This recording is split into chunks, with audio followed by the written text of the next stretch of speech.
भारत का एक और बहुत बड़ा नुकसान किया गया।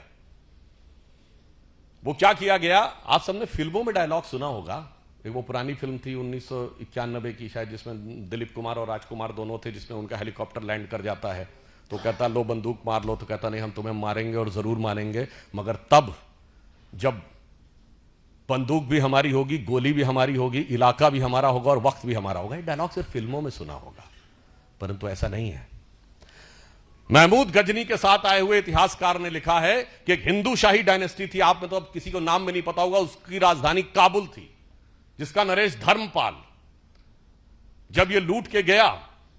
और धर्मपाल से युद्ध के बाद भी वो गया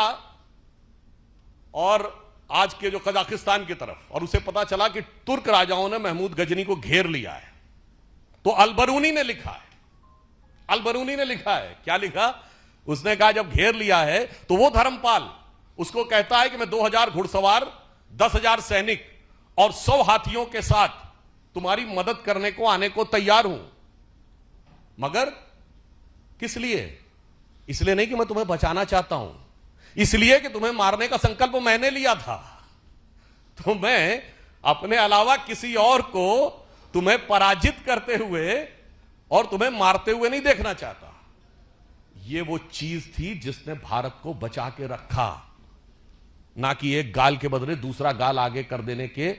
सिद्धांत ने। इसलिए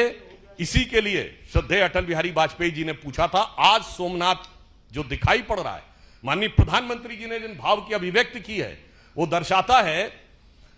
कि भारतीय संस्कृति की वो जीवनी शक्ति थी,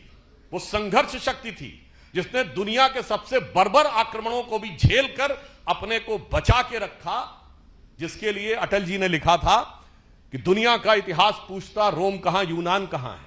घर घर में शुभ अग्नि जगाता वो उन्नत ईरान कहां है,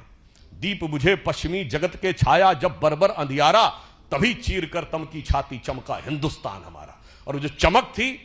उसकी अभिव्यक्ति सोमनाथ के प्रथम ज्योतिर्लिंग में दिखाई पड़ती थी। मगर अफसोस 1835 में मैकॉले ने जो विष हमारे दिमागों में भरना शुरू किया, 2035 में प्रधानमंत्री जी ने कहा उस विष से मुक्त करनी है, उस विष का बहुत बड़ी विष बेल को काटने का प्रतीक सोमनाथ का मंदिर था।